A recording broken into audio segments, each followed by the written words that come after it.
Hey everybody, today we're going to be talking about Celldweller. I'm going to be reviewing it this time instead of delivering this over-complicated, overly interpretive, and convoluted-ass timeline story that I think of whenever I listen to this crap. So without further ado, let's get right into it. Celldweller is a one-man project from Scott David Albert, aka Clayton. This is the debut self-titled album that came out in 2003, but before that, the album's date would constantly be pushed back because of just how meticulous Clayton was in trying to craft this album to the best of his ability.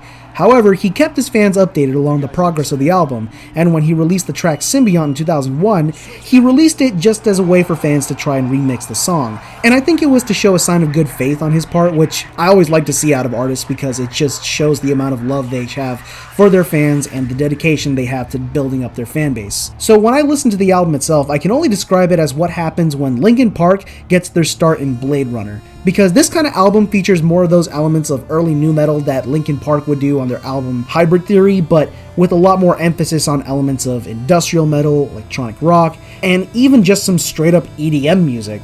And the metal parts on the album that go hard do go pretty hard, especially off of the songs like One Good Reason, which is the heaviest on the album, and it's borderline Slipknot but with some of that like cyberpunkian flair. I think the way that Celldweller handles this style is really immersive and creative and even world-building. The interlude tracks add this sense of mystique and intrigue and take from lyrics from the songs of the album.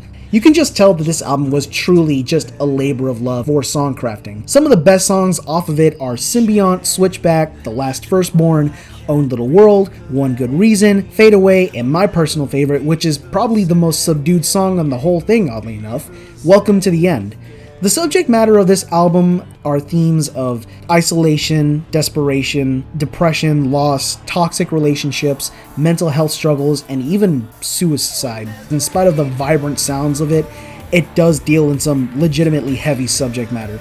Granted, I think that's what makes this album so brilliant in the first place. The fact that Clayton creates a world of his own, and all while just staying true to where he's coming from in terms of emotions and ideas, that really makes for not just a fun but an intriguing listen. I know it may seem redundant to constantly bring back up the whole cyberpunk thing, but it is for a good reason. It's not only the most striking imagery that I always visualize when I listen to this album, but the way that this album goes into these dark themes and with such punk aggression, with the aesthetics of a dystopian view of the future that's equal parts shimmering and daunting. But it's less the view of the future at large and more one's view of their own future, which gives Celldweller that relatability factor. Although I do think that there are certain parts of the album that I feel really could use some touching up here and there, like I think the guitars could use more crunch and bite, and I think the singing could leave some things to be desired on songs like I Believe You and So Sorry to Say.